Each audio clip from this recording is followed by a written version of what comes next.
of the Shodh Yatra internship. I am Medha Singh, your host for the session, for this inaugural session. On behalf of the Shodh family, I exuberantly extend my warm welcome to all the bright minds who have been selected for this prestigious Shodh Yatra internship.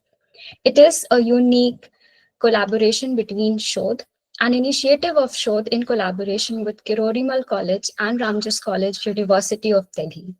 It is indeed a privilege to host this inaugural session as we embark on an enriching journey of ethnographical and phenomenological documentation of the ongoing Mahakumbh Mela at Prayagraj. We are delighted to have you all here, gathered virtually, as we set the stage for what promises to be an insightful and transformative yatra. Today's event is crafted to introduce you to the essence of this internship and inspire you as you prepare to dive into the heart of Mahakumbh Mela, a confluence of spirituality, culture, and heritage. This orientation cum workshop has been designed as a 2-day event divided into 4 sessions happening today and tomorrow, where the interns will be trained by reputed academicians and experts on how to conduct a research, especially an ethnographic study of such a gigantic and momentous religious and spiritual gathering. In the course of this workshop, the interns will be equipped with the nitty-gritty of digital documentation, research methodology and approaches, and will know about the important research tools at their disposal. Moving ahead, continuing with our tradition at Shodh, we begin this session on an auspicious and pious note by invoking the blessings of Goddess Saraswati, the embodiment of wisdom and knowledge. For this, I request Adarshji, doctoral candidate at JNU, to kindly play Saraswati Vandana and let its positive vibrations guide us as we move forward ahead with this session.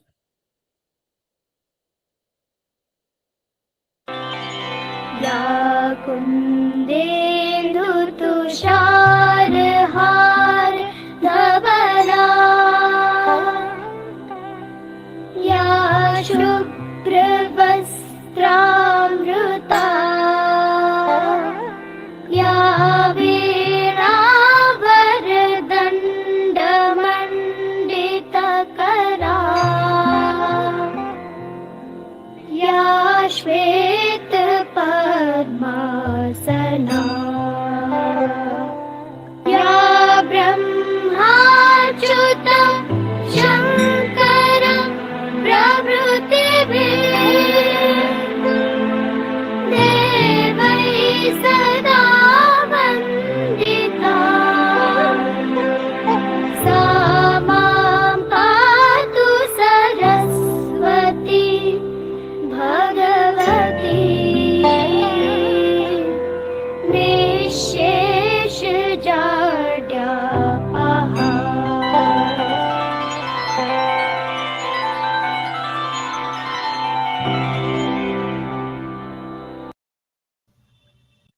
Thank you, Adarshji.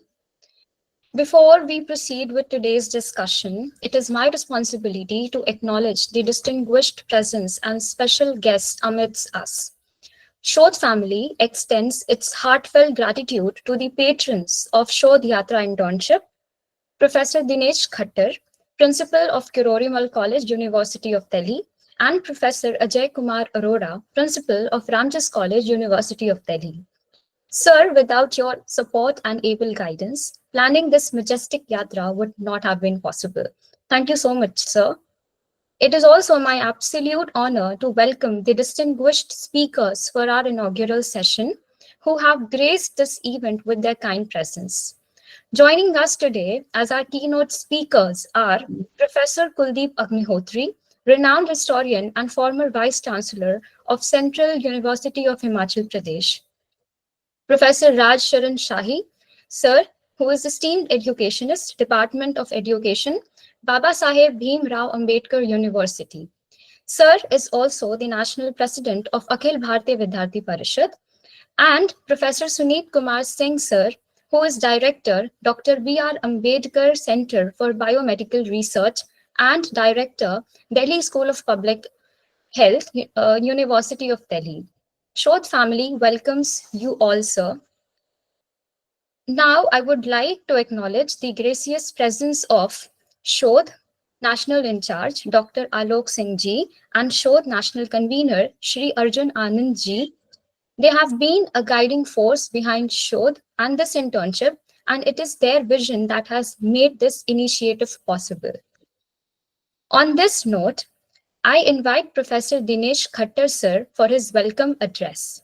It is also my honor to keep a brief introduction about Sir. Sir is currently serving as the principal of Kirori Mal College, University of Delhi, and is a member of UGC.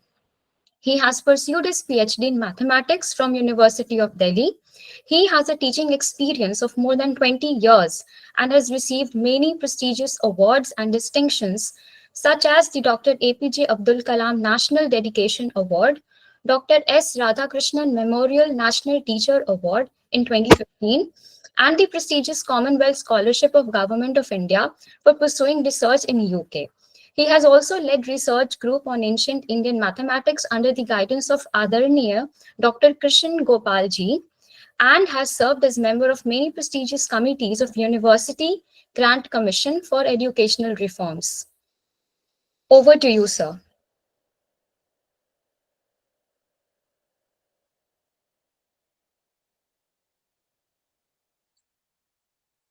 Medhaji, I think sir was facing some technical issue, so that is why, yeah, he's late in joining. Please.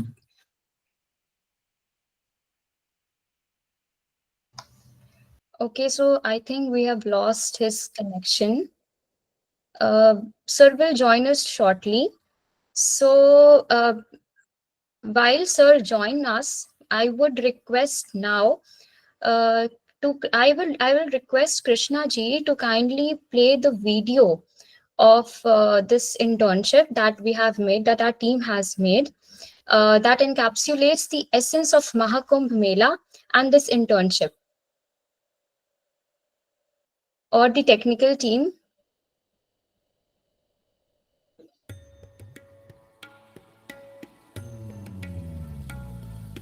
Mahakumbh, the largest gathering of the planet, is a true World Heritage Site. During the churning of the cosmic ocean, a sacred pot, Kumbh, emerged that contained the Amrita, an elixir of immortality, over which fight between gods and demons ensued. Drops of the nectar fell at 4 locations on earth as Lord Vishnu took it heavenwards, marking the site where the Kumbh Mela is celebrated today. This Hindu Mela occurs after every 12 years at one of the 4 locations in India. But this time, Prayagraj is hosting a Purna Mahakumbh, an event so rare that it happens only once in 144 years. Think about it. You're not just part of a festival, you're part of a history in making. From January 13th to February 26, 2025, crores of Kalpavasis, Tirthayatris, Sadhus and Prabandhaks will inhabit the Triveni Sangam area and several adjoining regions, transforming Prayagraj into a tent city. Whether you're coming for spirituality, tradition, or simply out of curiosity, Prayagraj Mahakumbh will leave you transformed. Congratulations! You are going to spend 5 days at the world's largest gathering, not just as a visitor, but as an active participant in the eternal Ganga of a great tradition, Sanatan Dharma. We are all taking part in this initiative as Tirthayatris only. This initiative is a fruition of our vision at Shodh, where we believe that we are always eternal seekers of knowledge. Shodh, Students for the Holistic Development of Humanity, founded in 2018, is a student-led effort to start a dialogue within the research community of India to bring researchers, academicians, legislators, bureaucrats and media personalities across all disciplines over one platform and facilitate seamless exchange of ideas. We work for generation of holistic academic and popular narratives by understanding and promoting Indian perspective, practices and normative paradigms. We also aim for policy and academic intervention through publications and original research, while simultaneously facilitating creation of young academic leadership through discussions, conferences, seminars, internships, and other intellectual initiatives. Through a collective team effort of a dynamic and innovative research scholar community, Shodh aims to create an environment for transdisciplinary research by brainstorming and innovating at the societal grassroots level. We envisage creating a holistic and multidisciplinary climate of research in India and building an indigenous research culture through streamlining the vast and extensive Indian knowledge system. Shodh Yatra internship at Mahakumbh offers you exactly a chance to document the experiential knowledge and phenomenological observations of the Kalpavasis, Tirthayatris, Sadhu Sant, Brahmanaks, non-governmental and local residents attending the Mahakumbha. It will be 5 days of a blissful experience full of tap in Prayagraj. In addition to this, you have got an opportunity to learn all the intricacies of field-based qualitative research work and documentation with hands-on training. Join us to go beyond mere dry theories and assumptions of what constitutes the idea of India. Join us to experience the inspiration that moves the world's largest event where 400 million people would join uninvited. Join us to become a fortunate and formidable link in this millennia-old living tradition of Bharat. Join us as a Sayatri in this curious journey of Atma Saksatkara, both civilizational and Atmika. Sangachadvam, Samvadadvam, Sambho Manansi Janatam, Deva Bhagam, Yatha Purve, Sanjanana Upasate. May we move in harmony, speak in one voice, let our minds be in agreement, just as the ancient gods shared their portion of sacrifice.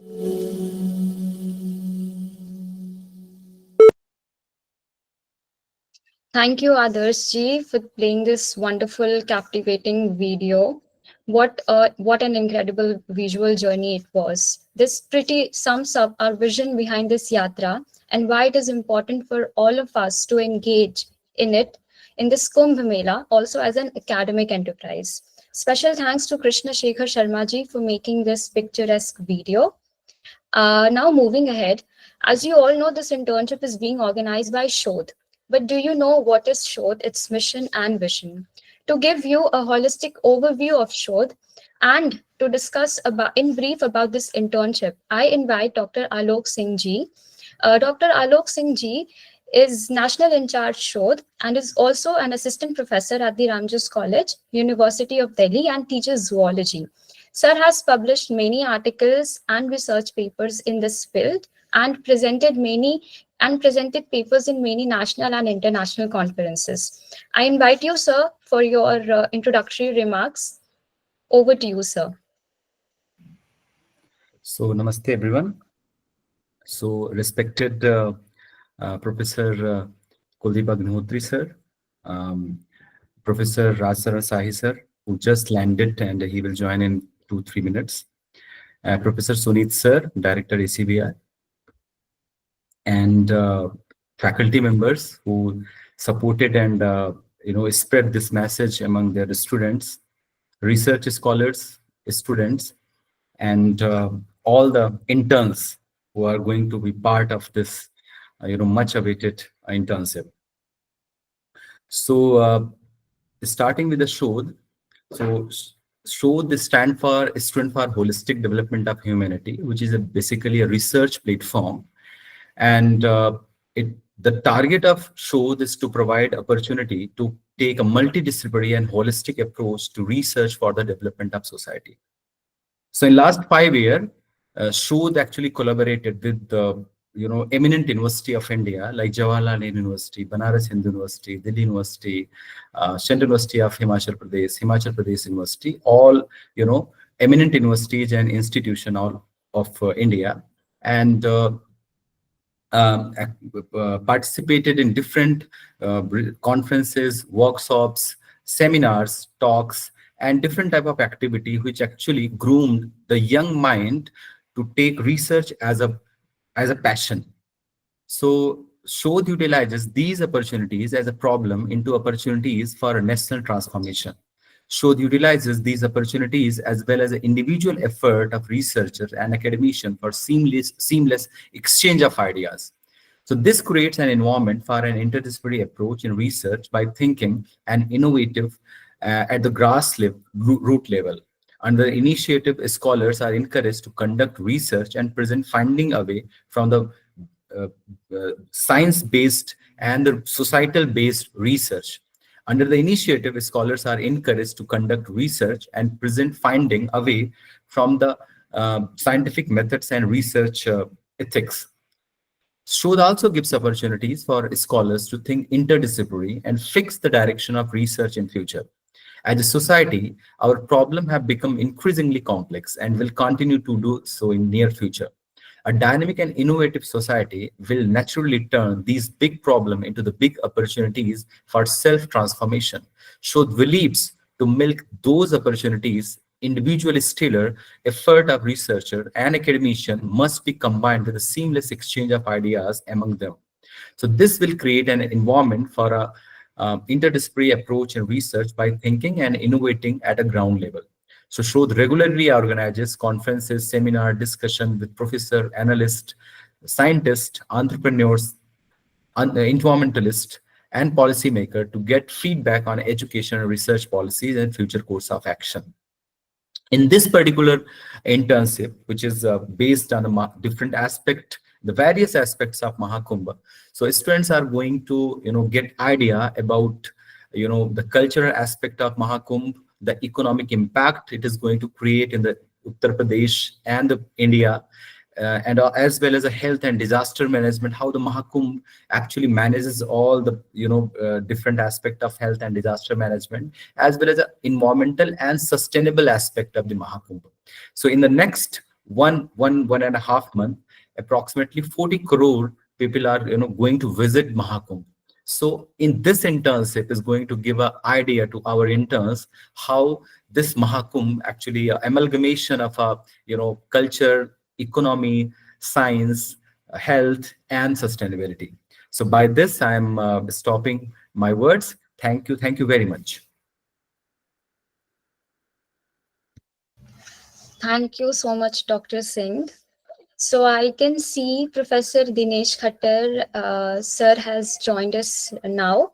Sir, I think we lost you while I was introducing you. Yes, sir. Namaste, sir. And now I invite you for a welcome remark. Ji. I'm Over to sorry you, sir. I got late little bit. There was a meeting going on already. Thank you. It's should I all right, start? sir. Please. Yes, sir. Yes, sir. Thank you so much for giving us your Ah. time. We understand you're very busy. Right. Please. Professor Kuldeep ji is there with us. Yes, sir. And Professor Rajcharan Shahi ji is also there with us. Sir, he will be joining us in a while. Actually, he has just landed. Professor Sunit and Professor Kuldeep, sir, is with us. Right. Fine. So esteemed dignitaries, respected faculty, and dear students, sabko namaskar. It's a matter of immense pride to welcome you all to this inaugural session of the prestigious Shodh Yatra internship. Now, this transformative initiative, a collaboration between Kirodimal College and Ramjas College, takes us on an extraordinary journey to experience and document the cultural and spiritual grandeur of the Mahakumbh Mela 2025 at Prayagraj. So we are honored to have an esteemed panel of distinguished guests whose presence elevates this occasion. It's my privilege to welcome Professor Kuldeep Agnihotri, a renowned historian and former Vice Chancellor of Central University of Himachal Pradesh. I'm sure his knowledge will guide us in uncovering the intricate layers of history embedded in this iconic event. A warm welcome to Professor Rajcharan Shahi ji. He'll be soon joining, as I've been told.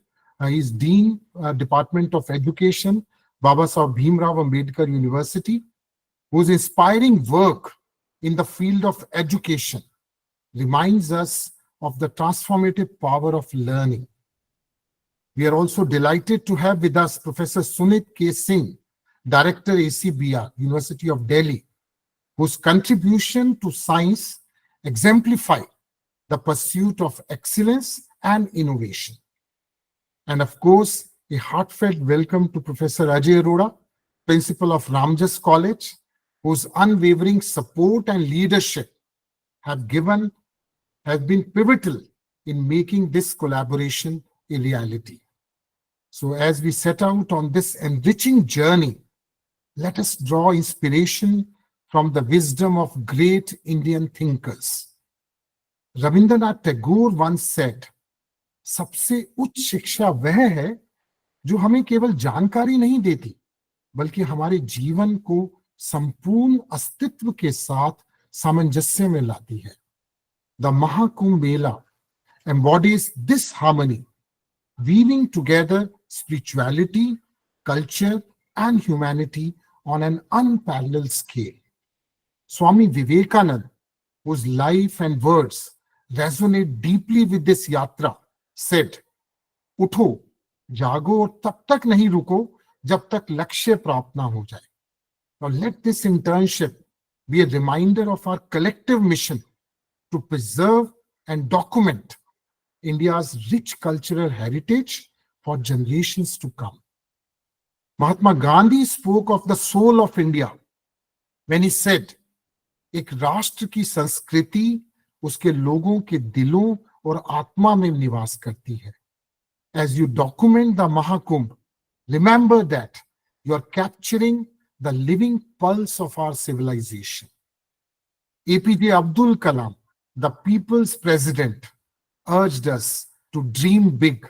He said, सपने वो नहीं जो आप सोते समय देखते हैं, बल्कि वे हैं जो आपको सोने नहीं देते. I hope this internship inspires each of you to dream of making meaningful contributions to the society through your learning and experiences. To our students, I encourage you to embrace this opportunity with an open heart and a curious mind. As Satyajit Ray beautifully stated, सिर्फ वही समाधान मूल्यवान होते हैं जो लोग स्वयं खोजते हैं. And let this journey be a path of self-discovery, reflection, and growth. Once again, my heartfelt gratitude to our esteemed guests for gracing this occasion and to all who have worked tirelessly to make this initiative possible. I must commend Dr. Alok Singh, National in charge of Shodh, and Shri Arjun Anand, National Convener of Shodh, for organizing this unique research and learning adventure. Let us make the Shodh Yatra Internship 2025 a shining example of the power of experiential learning. Thank you, and I wish you all a successful and enlightening journey ahead. Namaskar. Thank you. Thank you so much, sir, for your very beautifully encapsulated message to the youth. And as you very well said, very beautifully said, that the youth are going to feel the living pulse of Bharat when they go to Kumbh and they document their experience there. So with the words of Swami Vivekananda ji, arise, awake, and stop not till the goal is reached. As sir just mentioned, I think this just sets the tone for our discussion and our inaugural session today. And we are very, very pleased, and we were very gratitude to have you here. So thank you so much, sir, for your very precious time and your kind presence. Namaskar, Kuldeep sir. Namaskar. Welcome you, sir. Doctor साहब नमस्कार sir. नमस्कार जी. नमस्कार. और sir ठीक है, सब बढ़िया. बिल्कुल ठीक सर. मजा आ गया सर, आप साथ हैं हमारे आज. अरे डॉक्टर साहब, thank you sir. Thank you sir. Thank you Alok. Thank you. ठीक है, thank you sir, thank you so much sir. Okay, and as Alok sir has already guided us about Shodh, he has enlightened the participants about Shodh, its role in academy and nation building, and I'm sure the interns must have gotten an insight and clarity about what Shodh expects from the interns, and they would be able to align with its aims and objectives. On this note, without any further ado, I will now request these esteemed speakers to shed light on the various dimensions of Mahakumbh, its significance, and how it connects youth, spirituality, health, economy, and nation. So our first speaker for today is very honorable Professor Kuldeep Agnihotri ji. Sir will be our keynote speaker. But before I hand over the floor to sir, I would like to take the honor and opportunity of introducing him. Although sir does not demand any introduction, he is a reputed name in the academia. But as my duty, I would like to keep a brief intro. Professor Agnihotri sir is a distinguished scholar and luminary in the field of Indic studies and cultural heritage. He has served as the first vice president of the Haryana Literature and Culture Academy. He is a renowned educationist and literator. He has served as the Vice Chancellor of Himachal Pradesh Central University. He is an eminent academician and has served as member of various academic bodies. Apart from many academic posts, he has also served as the president of Baba Saheb Ambedkar Peeth and patron of India Tibet Cooperation Forum.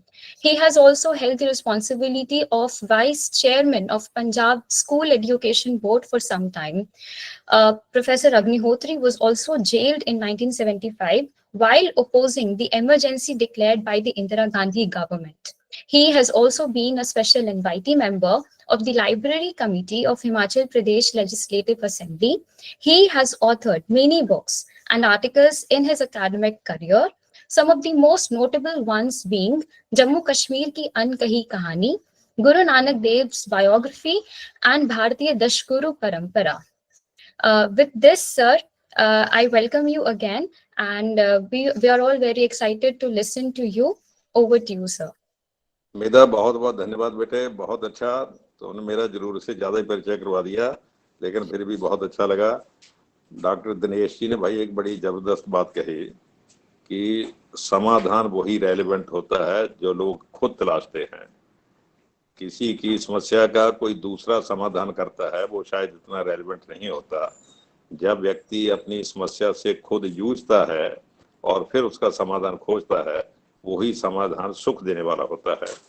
Dinesh ji को बहुत धन्यवाद, बड़ी महत्वपूर्ण बात उन्होंने कही। मुझे आज दिल्ली जाना है, लेकिन चंदन आनंद जी ने बार बार कहा कि आपने जरूर जुड़ना है, तो मैंने सोचा भाई महाकुंभ में तो जा नहीं पा रहा हूँ, तो इसी शोध यात्रा के माध्यम से महाकुंभ से जुड़ने का अवसर मिल रहा है।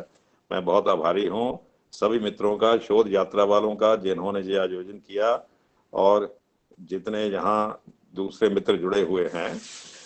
देखिए, महाकुंभ को लेकर या कुंभ को लेकर इसके अलग अलग डायमेंशन हैं। अभी शायद दिनेश जी ने भी कहा, मेधा ने भी ये बात कही।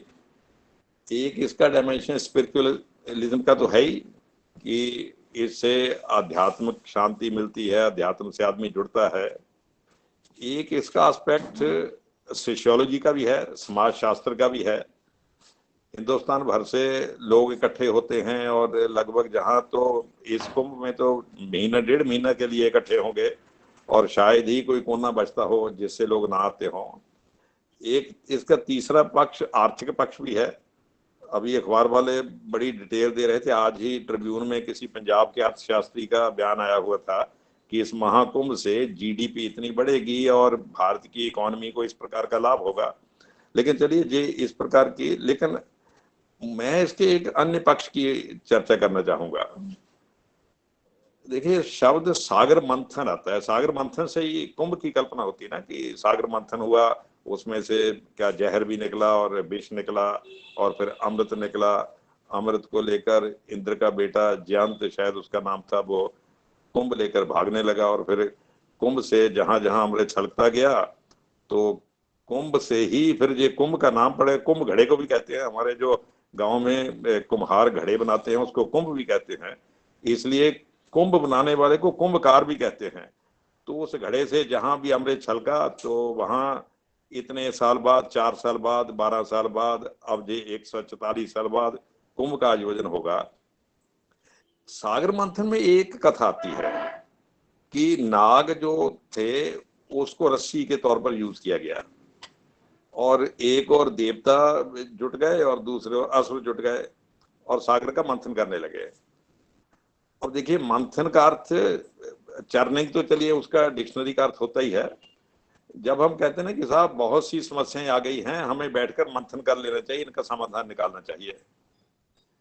तो हिंदुस्तान इतना बड़ा देश है कि, और केवल बड़ा देश नहीं, बड़ा देश तो अमेरिका भी है। अब कनाडा वाले हल्ला मचा रहे हैं कि हम भी बड़ा देश हैं, और अमेरिका कनाडा इकट्ठे हो जाएं फिर तो दुनिया भर का सबसे बड़ा देश ही है। लेकिन उन देशों में जो लोग रहते हैं वो मोटे तौर पर एक स्टॉक के लोग हैं, इसलिए उनमें समस्या उस प्रकार की नहीं है। हिंदुस्तान में इतने लोग रहते हैं और अलग अलग भाषाओं के लोग रहते हैं कि जब तक आपस में कुछ अरसे के बाद मिल नहीं लेंगे, बैठकर समस्याओं का समाधान नहीं करेंगे, संवाद नहीं करेंगे, चर्चा नहीं करेंगे, तब तक शायद जिसको कहना होता है ना कि जब तक पानी को बहुत ज्यादा हिलाया ना जाए तो फिर पानी भी गंदा होने लगता है। मिलने जुलने से, संवाद से जहर निकलता है और आत्मा को शुद्धि मिलती है। मान लीजिए आपके मन में भाई कोई कष्ट है, दूसरे के मन में भी कष्ट है, आपस में मिले जुलेंगे नहीं, बात नहीं करेंगे तो कष्ट निकलेगा कैसे? तो इसलिए संवाद से कैथार्सिस होता है, संवाद से मन को शांति मिलती है। तो ये जो तीन लोग हैं, देवता हैं, असुर हैं और नाग हैं, यानी नाग को रस्सी के तौर पर इस्तेमाल, मोटे तौर पर इसको आप मान सकते हैं कि तीन लोग नाग हैं, असुर हैं और देव हैं। असुर और देव, असुर देखिए अभी असुर को नेगेटिव सेंस में लिया जाता है, लेकिन जिन दिनों की जो बातें हैं उन दिनों असुर नेगेटिव सेंस में नहीं लिया जाता था। भाई आपके ध्यान में होगा, ईरान में जो अवेस्ता है, जो ईरान का पहले मूल आस्था थी, अवेस्ता में अहुर माजदा का जिक्र आता है। अहुर माजदा यानी असुर माजदा, स को ह बोलते हैं ईरान वाले, इसलिए असुर का अहुर बन गया, अहुर माजदा। और ईरान में अहुर माजदा को बहुत ऊंचा देवता माना जाता है। तो असुर जो है वो नेगेटिव सेंस में बाद में आया। पहले असुर और देव जो हैं एक ही स्टॉक के लोग थे और दो ग्रुप बन गए होंगे, आपस में कुछ झगड़े भी हुए होंगे, फिर नाग स्टॉक के लोग थे। अंबेडकर ने इसका जिक्र किया हुआ है। अंबेडकर ने लिखा हुआ है कि आर्य बाहर से नहीं आए। ये जो लड़ाइयों का जिक्र करते हैं, ये नाग और आर्यों की लड़ाई है। नाग भी यहीं के लोग थे और आर्य भी यहीं के लोग थे, लेकिन कुछ घटनाओं पर लड़ते रहते थे। तो अब सागर मंथन को आप इस दृष्टिकोण से देखिए कि उसमें नाग भी हैं, आर्य भी हैं, आर्यों के दान अपने देव भी हैं, असुर भी हैं और मंथन कर रहे हैं और लंबे समय तक मंथन कर रहे हैं। और मंथन करने से दो ही चीजें निकलती है, जहर भी निकलता है, अमृत भी निकलता है। मान लीजिए हम भाई आप सभी लोग मंथन कर रहे हो, अभी जो आप कर रहे हो, ये क्या कर रहे हो? मंथन कर रहे हो। आप दिल्ली यूनिवर्सिटी के मान लीजिए 500 स्टूडेंट इकट्ठे होते हैं, मंथन करते हैं, आपस में मंथन करके बात करते हैं कि भाई साहब ये कार्यक्रम हो रहा है ना पिछले 10 सालों से, ये तो लोगों को बड़ा नुकसान पहुंचा रहा है। ये जो दाई और दुकान खुली हुई है जहां तो ड्रग्स बिकते हैं, इस दुकान को तो बंद करवाने पड़ेगा, ये तो जहर का अड्डा बन गया है। और इसको वहां से उठाकर यदि कोई ऐसी दुकान खोली जाए जिससे स्वास्थ्य ठीक रहे तो फिर अमृत हो जाएगा। यानी मंथन से बहुत सी चीजों का पता चलता है कि अब ये इररिलेवेंट हो गई है, ये जहर है, इसको समाज से निकालना होगा और नई ट्रेडिशन चलानी होगी। नई ट्रेडिशन अमृत की ट्रेडिशन, यानी जो ट्रेडिशन दुनिया को लाभ दे, भारतीयों को लाभ दे, लोगों को लाभ दे। तो उस सागर मंथन में जहर भी निकला, जी तो हमारे आते पुराणों में आता है कि जहर भी निकला और अमृत भी निकला। ये किसी भी मंथन की, सागर मंथन का कोई भी मंथन हो, उसमें दो ही चीजें निकलेंगी, जहर भी निकलेगा और अमृत भी निकलेगा। जहर को समाप्त करना है और अमृत को आगे बढ़ाना है। तो जंत जो थे वो फिर अमृत को लेकर आगे बढ़े। अच्छी चीज के पीछे लोग भाई ज्यादा भागते हैं, तो फिर जहां जहां गिरा वो कुंभ का। अब इसको आप देखिए, ये सागर मंथन कब हुआ होगा? ये आज का डेट को लेकर बड़ा हल्ला पड़ा रहता है भाई कि महाभारत के सन में हुआ, वेद के सन में लिखे गए, सिंधु सरस्वती घाटी की सभ्यता जो है वो किस सन की है। लोग चाहिए, जरूरत है इसका पता करने की किस डेट को क्या हुआ, किस डेट को क्या हुआ। लेकिन एक समस्या आती है कि जब वेस्टर्न हिस्टोरियन डेट निकालते हैं ना, उनकी सांस जल्दी फूलने लगती है कि वो 200, 300, 4000 साल जाकर फिर उनका सांस फूलता है कि इससे पहले भी कुछ हो सकता है। क्योंकि उनके जहां 2-2500 साल को ही हिस्ट्री मानते, उसके पीछे प्री हिस्ट्री कहना शुरू कर देते हैं कि साहब ये 2-2500-3000 साल से तो हिस्ट्री शुरू होती है, उससे पहले क्या था? वो प्राग ऐतिहासिक काल था जी, प्री हिस्टोरिक काल था। तो अब जब वो सागर मंथन और वेद इन पर जाते हैं तो पीछे हटते हैं, तो 300-400 साल के बाद वो पीछे हट ही नहीं सकते, वो सांस फूल जाता है कि बस भाई इतना ही होगा, 300 साल होंगे, 400 साल होंगे। अब थोड़ा कार्बन डेटिंग, पता नहीं क्या क्या चीजें आ गई हैं, उससे पता चलने लगा है कि भाई इतना पुराना हो सकता है, इतना पुराना हो सकता है। तो सागर मंथन कब की घटना है इस पर आप अंदाजा लगा लीजिए। और उस मंथन में हिंदुस्तान के, मैं हिंदुस्तान को भी नहीं, जम्बू द्वीप कहिए, उस मंथन में जम्बू द्वीप के हर क्षेत्रों के लोग आए हुए थे और महीनों चर्चा हुई, मंथन हुआ, उससे रिजल्ट निकले, फाइंडिंग्स निकली। अभी आप शोध प्रकल्प लेकर चल रहे हो तो हम कहते हैं ना कि शोध के बाद फाइंडिंग्स क्या है भाई? और आपकी मेथडोलॉजी क्या है, तो मंथन की मेथडोलॉजी क्या है। तो मेथडोलॉजी तो भाई सभी को बैठना चाहिए, प्रोमिनेंट को तो बैठने चाहिए, नाग भी बैठे, असुर भी बैठे, देव भी बैठे, तभी समस्या का हल होगा। अब देखिए उसके बाद मैं इसको जिस ढंग से देखता हूँ, कोई मुझे पूछ रहा था कि डॉक्टर साहब एक कुंभ 4 साल बाद आता है, किसको अर्ध कुंभ कहते हैं, फिर 12 साल बाद आता है। ये महाकुंभ तो 144 साल बाद आया। तो ये देखिए, और अलग अलग स्थानों पर क्यों है, एक हरिद्वार में होता है, एक आपके प्रयागराज में होता है, एक उज्जैन में भी होता है, एक दक्षिण भारत में नासिक में भी होता है। और 4 साल बाद, 12 साल बाद 144 साल, 4 साल का अर्थ हुआ भाई, जैसे ये हरिद्वार बड़ा कुंभ है, हरिद्वार के कुंभ में मैक्सिमम लोग कहाँ से आते हैं, ये ठीक है भाई, कुछ इधर से दक्षिण से भी आते ही होंगे, तमिलनाडु से भी आते होंगे, लेकिन मैक्सिमम लोग कहाँ से आते थे, आपके पंजाब से, हरियाणा से, हिमाचल से, उत्तर प्रदेश से, बिहार से, पेशावर से, खैबर पख्तूनख्वा से, अफगानिस्तान से, बलोचिस्तान से। तो ये जो नॉर्थ वेस्ट इंडिया है जिसको कहते हैं, जिसको सप्त सिंधु क्षेत्र कहा जाता है, सब सिंधु क्षेत्र से और उत्तर प्रदेश बिहार से, तो इस क्षेत्र के लोग मिले 4 साल बाद, 4 साल बाद मिलकर आपस में विचार विमर्श करें, अपनी समस्याओं को सुलझाएं और नए रास्ते निकालें, आगे क्या करना है। जिसको हम कहते हैं ना, आपके लोकसभा का सेशन होता है कि साल में एक बार तो होगा ही, तो भाई ये बड़ी लोकसभा है, इसमें सभी लोग आते हैं, तो सभी प्रकार के लोग आते हैं, 4 साल बाद आते हैं। फिर उन्होंने कहा भाई ये नॉर्थ वेस्ट में 4 साल बाद, इसी प्रकार फिर इधर रखिए आप प्रयागराज में, तो उस साइड के लोग उसमें आए, फिर नासिक में रखिए ताकि दक्षिण भारत के लोग उसमें आ सकें, फिर इसी प्रकार आप उज्जैन में रखिए ताकि उस एरिया के लोग उसमें आ सकें। इसके बाद 12 साल बाद रखिए, 12 साल बाद जो एरिया पार्टिसिपेशन का वो बढ़ जाएगा। और 144 साल बाद का अर्थ तो ये हुआ कि जम्बू द्वीप तो छोड़िए, यूरोप से और अफ्रीका से भी लोग आए। तो पुराने युग में जिन दिनों ये परंपरा चली थी, उन दिनों सभी स्थानों से लोग जहां आते थे और जहां बैठकर विचार विमर्श करते थे। तो अब देखिए फिर धीरे धीरे इस परंपरा में एक, इसमें मैं और थोड़ी सी बात ऐड करना चाहूंगा। आप पूछें भाई इतने लाखों लोग आते थे, तो वो लोग सभी लोग मंथन के लिए तो नहीं आते होंगे, मंथन में तो रुचि गिनती, अब आपके शोध प्रकल्प जुड़ा हुआ है, यूनिवर्सिटी में 6000 स्टूडेंट पढ़ते हैं मान लीजिए, तो शोध में कितनों की रुचि होती है, 10-15% ही रुचि लेते भाई। बाकी तो कहते भाई साहब ग्रेजुएशन हो जाए, मास्टर डिग्री हो जाए तो जाकर नौकरी करें, कहीं काम करें, शोध में क्या रखा है। शोध में सदा थोड़े लोग भाग लेते हैं, लेकिन जो शोध के रिजल्ट हैं वो आप आम जनता तक कैसे पहुंचाओगे। जिसको आजकल आप लोग कहते हैं ना कि क्या नाम उसका, लैब टू लैंड, कि प्रयोगशाला में जो फाइंडिंग्स हैं, जो ज्ञान प्राप्त हुआ है, उसको आम जनता तक पहुंचाना है। आम जनता तक कैसे पहुंचाएंगे। तो देखिए इन कुंभों में दूर दूर के ऋषि मुनि आते हैं। ऋषि मुनि से हम क्या अभिप्राय लेते हैं, जिन्होंने अध्यात्म क्षेत्र में लीड किया हुआ है, जिन्होंने सामाजिक क्षेत्र में लीड किया हुआ है, जिन्होंने राजनीतिक क्षेत्र में लीड किया हुआ है, जिन्होंने साहित्यिक क्षेत्र में लीड किया हुआ है, इस प्रकार के लोग उसमें वहां आते हैं और वो अपनी प्राप्तियों को डिसमिनेट करना चाहते हैं, ट्रांसमिट करना चाहते हैं। किसमें ट्रांसमिट करना चाहते हैं, बाकी सामान्य लोगों में, जो आम जनता है।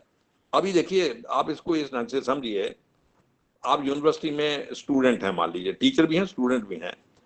टीचर जो है उसके पास नॉलेज है, अब वो ट्रांसमिट करना चाहता है, तो कैसे ट्रांसमिट करेगा कि जो कॉलेज में स्टूडेंट एडमिशन लेता है उसको अपनी नॉलेज ट्रांसमिट कर देगा। अब जो स्टूडेंट नहीं एडमिशन लेता, भाई समाज में कितने स्टूडेंट एडमिशन लेते हैं, यदि 50 लाख की संख्या है तो वहां तक पहुंचते पहुंचते तो गिनती के स्टूडेंट रह जाते हैं।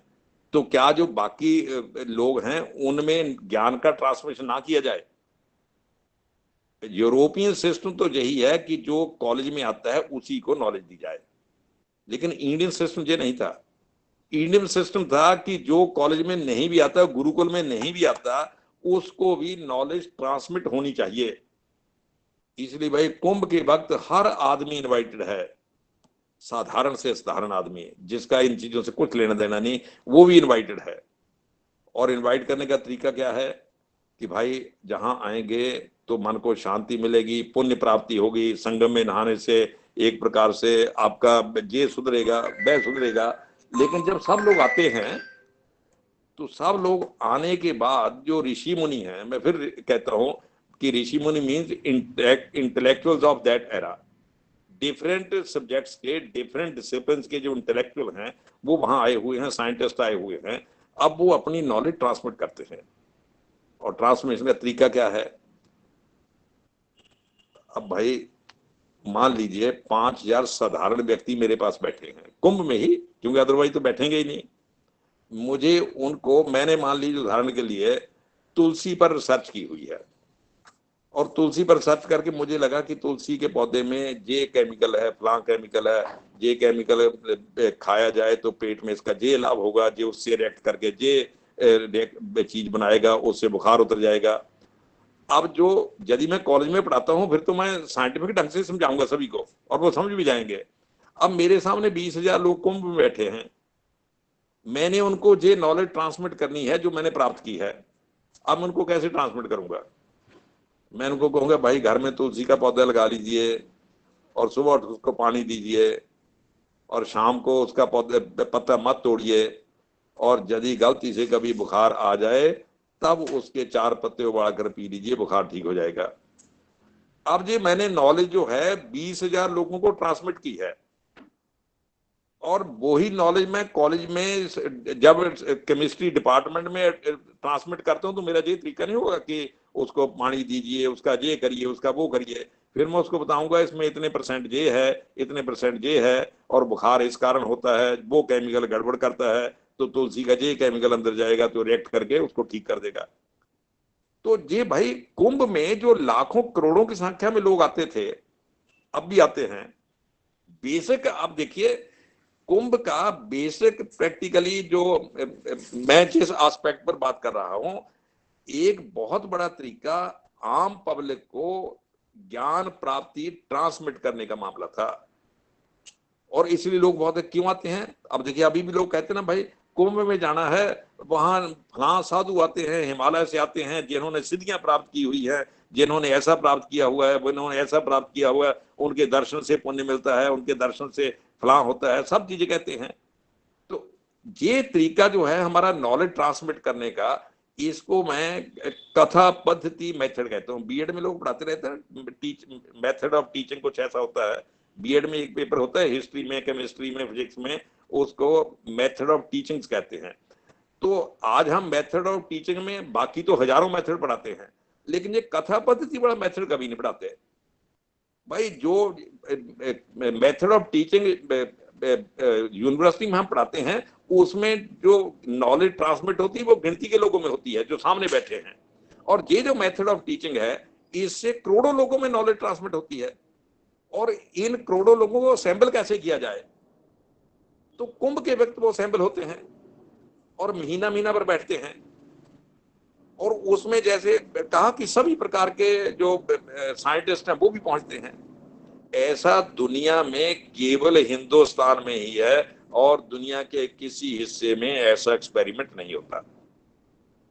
तो भाई मुझे नॉलेज को, ज्ञान को, डिस्कवरीज को, अनुसंधान को पब्लिक तक ट्रांसमिट करना, उसका ये एक बड़ा मेथड है। बाकी मैंने शुरू में कहा भाई इसका अर्थ ये नहीं लिया जाए कि अग्निहोत्री जी इसके आध्यात्मिक जो महत्व है उसको कम कर रहे हैं। मैं रादर ये कह रहा हूं कि कुंभ का मल्टी डायमेंशनल मामला है, एक डायमेंशन इसका नॉलेज का मामला है। और आज क्योंकि जब से ये वेस्टर्न एजुकेशन का पुण्य प्रताप बढ़ा है, तब से जो हमारे इंडियन मेथड ऑफ टीचिंग है वो सब एक प्रकार से डिस्कार्ड कर दिए गए हैं। यदि डिस्कार्ड नहीं किए गए तो उनको मल्टी डायमेंशनल से हटाकर केवल 1 डायमेंशनल बना दिया गया है कि भाई साहब वहां जाकर नहाना है। इसलिए देखिए, लेकिन एक बात समझिए कि 1 डायमेंशनल बनने के बावजूद भी करोड़ों लोग आ रहे हैं। यदि मल्टी डायमेंशनल हो फिर तो मैं समझता हूं कमाल ही हो जाए। 1 डायमेंशनल के बावजूद करोड़ों लोग आ रहे हैं, इतना दुनिया में कहीं संभव है तो हिंदुस्तान में ही संभव है। और 144 बड़ा जो कुंभ, क्योंकि जैसे मैंने कहा कि बाकी कुंभ तो क्षेत्रीय हैं, एक प्रकार के अपने अपने क्षेत्रों के, जो जिसको आप मंच कह सकते हैं, थिंक टैंक कह सकते हैं, कुछ भी उसके लिए शब्द जो मर्जी प्रयोग कीजिए। ये जो है ये 144 वाला, मैं इसको यूरेशिया का कहता हूँ। एशिया को जम्बूद्वीप कहते हैं ना भाई, जिसको आजकल अंग्रेजी में हम एशिया कहते हैं, पुरानी संस्कृति पोथियों में उसके जम्बूद्वीप लिखा हुआ है। तो एशिया जम्बूद्वीप के, अब तो जम्बूद्वीप में चलिए एक जो हिस्सा है वो नए पंथ में आ गया है, इसलिए इस परंपरा से टूट गया है, लेकिन अदरवाइज पूरा जम्बूद्वीप जो था महाकुंभ के मौके पर, अभी भी शायद मुझे कोई बता रहा था कि थाईलैंड से, वियतनाम से, लाओस से, कंबोडिया से, तिब्बत के तो लोग चलो आते ही हैं, नेपाल वाले भी आते हैं तो एशिया के, इवन चीन के लोग भी आते हैं। तो एशिया के अलग अलग इलाकों से लोग आकर अपनी अपनी समस्याओं का समाधान करते, लेकिन जो वो मंथन वाला चैप्टर था वो बीच में से धीरे धीरे खिसकता जा रहा था। अब पिछले कुछ सालों से मैं देख रहा हूँ, पीछे हरिद्वार का कुंभ हुआ था तब भी मेरे ध्यान में आया था, अब कुछ यूनिवर्सिटियां और कुछ जो इंटेलेक्चुअल फोरम हैं वो वहां जाकर अपना इस प्रकार से डिस्कशन रखना, सेमिनार रखना, इन पर चर्चा करना उन्होंने शुरू किया है। और आपने जो शुरू किया भाई, ये जो शोध यात्रा है, ये भी इस दिशा में एक कदम ही है। नहीं तो आप देखिए, कुंभ आपके एकेडमिया में कभी फीचर करता था कि नहीं करता था? कुंभ की चर्चा करना होता था कि भाई ये लोग, दुनिया कहाँ पहुंच रही है, जो अभी तक वही जो कर्मकांड में लगे हुए हैं। सोशियोलॉजी वालों के लिए कुंभ से बड़ी केस स्टडी क्या कोई हो सकती है? ये भाई सोशल साइंस से बड़े केस स्टडी के पीछे बड़े पड़े रहते हैं ना, सोशल वर्क वाले भी, सोशियोलॉजी वाले भी, हिस्ट्री वाले भी, केस स्टडी करना है। केस स्टडी के लिए रॉ मटेरियल जितना कुंभ में मिल सकता है इतना कहाँ मिल सकता है? और यूनिवर्सिटियों को तो जैसे कहते हैं ना कि जब ये ग्रहण लगता है, दुनिया भर के साइंटिस्ट वो बड़ी बड़ी दूरबीनें लेकर बैठ जाते हैं कि ये इतने साल बाद ग्रहण लगा है, इसकी स्टडी करनी है, इसका क्या प्रभाव होगा, क्या नहीं प्रभाव होगा, जुट जाते हैं और दुनिया भर का मीडिया उठाता है। तो कुंभ का जो मतलब आया है 144 साल बाद, इसकी क्या सोशल साइंटिस्ट को स्टडी नहीं करनी चाहिए? इसकी क्या केस स्टडी नहीं करनी चाहिए? भाई भारतीय यूनिवर्सिटियों को तो 50 स्टूडेंट इस काम में लगाने चाहिए थे कि ये अवसर भाई 144 साल बाद मिला है। पहले ऐसा अवसर एक हमारे जीवन में तो अब नहीं मिलेगा, जो वाइस चांसलर अभी हैं उनके जीवन में तो नहीं मिलेगा, जो स्टूडेंट अभी पीएचडी कर रहे हैं उनके जीवन में तो नहीं मिलेगा। तो ऐसा केस स्टडी का अवसर आपको मिला है, तो हमारे देश की यूनिवर्सिटियों को तो जंप इन करना चाहिए था उसके लिए। लेकिन अब हो क्या रहा है कि भाई बहुत बड़ा धार्मिक मेला लग रहा है, बहुत बड़ा धार्मिक कुंभ हो रहा है। भाई ये धार्मिक कुंभ तो है ही, उसमें तो कोई दो राय नहीं, लेकिन हमारे देश के लिए, उसकी समाज की स्टडी करने के लिए, समाज के अंतर विरोधों की स्टडी करने के लिए, समाज की समरसता की स्टडी करने के लिए, समाज की एकता के सूत्रों की स्टडी करने के लिए इससे बड़ा क्या कोई हो सकता है? जितना देखिए, एक बात और मैं इसमें थोड़ा ऐड कर दूं, बहुत से वेस्टर्न हिस्टोरियन ने ना हमारे भारतीय समाज की स्टडी करके ऐसी फाइंडिंग्स निकाल दी हैं जो प्रैक्टिकली समाज में है ही नहीं। जैसे हमारे देखिए जी, जहां ऊंच नीच ये वो सब है जी, इतना ज्यादा है जी, ये तो समाज बिल्कुल डिवाइडेड है जी, ऐसा है। लेकिन आप देखिए, कुंभ जब होता है तो किसको पता चलता है कि कौन सी क्या जाति है, किसकी क्या जाति नहीं है? क्या वहां कोई प्रतिबंध लगा होता है कि ये आ सकता है, ये नहीं आ सकता है? पूरे भारतीय समाज की समरसता का और एक रूपता का जितना ज्वलंत उदाहरण कुंभ में मिलता है, उतना शायद दुनिया में कहीं ना मिले। और ये जो एस्पेक्ट ऑफ इंडियन सोसाइटी है, इसकी हमारी यूनिवर्सिटियां स्टडी नहीं करती। और हमारी यूनिवर्सिटियां स्टडी किसकी करती हैं? जो इंडिविजुअल लेवल पर, स्थानीय स्तर पर या किसी एरिया के स्तर पर जो डिस्क्रिमिनेशन के केसेस हैं उनकी स्टडी करते हैं। जो एकता का इतना बड़ा महाकुंभ हो रहा है उसकी स्टडी करने को कोई तैयार नहीं। भाई सोशियोलॉजी डिपार्टमेंट वाले क्या कर रहे हैं, सोशल वर्क वाले क्या कर रहे हैं? मैं समझता हूं उनको तो यूनिवर्सिटियों को 2-2 महीने के वहां कैंप लगा देने चाहिए थे। खास करके सोशियोलॉजी और सोशल वर्क के स्टूडेंट को तो वही 2 महीने डटना चाहिए था, यूनिवर्सिटी को स्पेशल कैंप लगाना चाहिए था कि भाई देखो जाकर। लेकिन किसी के कानों पर जूं नहीं रेंगती, कोई इसको अपने एकेडमिया का हिस्सा ही नहीं मानता। मैं सचमुच मुझे बड़ा आनंद है कि शोध यात्रा ने कम से कम महाकुंभ को उस प्रकार की डिस्कशन के लिए चुना है और उसका इसको एक प्रकार से हिस्सेदार बनाया है, और ये कुंभ को लेकर एक अलग प्रकार की स्टडी शुरू हुई है। अध्यात्मक तो है ही, उसमें तो भाई आनंद आता ही है, और वैसे भी यात्रा में आनंद ही आता है। और तीसरा, ये राष्ट्रीय एकता के इससे बड़ा सिंबल क्या हो सकता है? असम वाला आता है, उसको प्रयागराज वाले की भाषा नहीं आती है। मुल्तान वाला आता है, उसको प्रयागराज वाले की भाषा नहीं आती। और खैबर पख्तूनख्वा से पश्तून आते हैं, अब तो चलो आने बंद हो गए क्योंकि जब से मतांतरण वहां हुआ तो लगभग नहीं आते, लेकिन पहले पश्तून बहुत आते थे, बलोच बहुत आते थे, सिंधी बहुत आते थे। तो इनको भाषा थोड़ा आती वहां की। भाई स्वात से, चित्राल से, गिलगित से, बल्तिस्तान से हजारों लोग आते थे। अब भाषा कोई एक दूसरे की नहीं जानता, लेकिन इंटीमेसी फील कर रहा है। भाई संगम में जब स्नान करता है, मान लीजिए एक पंजाब का व्यक्ति स्नान कर रहा है, उसके साथ यूपी का कर रहा है, उसके साथ पश्तून कर रहा है, उसके साथ बलोच कर रहा है, चौथा सिंधी कर रहा है, एक तमलीन कर रहा है, तो सारे जैसे ही डुबकी लगाते हैं इंटरनली जुड़ जाते हैं। तो ये जो आंतरिक रूप से जुड़ने का प्रोसेस महाकुंभ में होता है, इसकी कोई स्टडी नहीं करता। ये भारतीय समाज की जो अंतरंग, इस प्रकार से कहना चाहिए, जुड़ने के मूल मंत्र हैं, उन मंत्रों की स्टडी करने की जरूरत है। और मैं समझता हूं ये तो इस प्रकार का मौका जो आया है हमारी यूनिवर्सिटियों में, इसके बाद भी इसको लेकर 50 थीसिस लिखे जाने चाहिए। और तीसरा देखिए, ये जो कहा जाता ना कि हमारे जहां अनेकता में एकता है, उससे बड़ा उदाहरण इसका नहीं मिल सकता।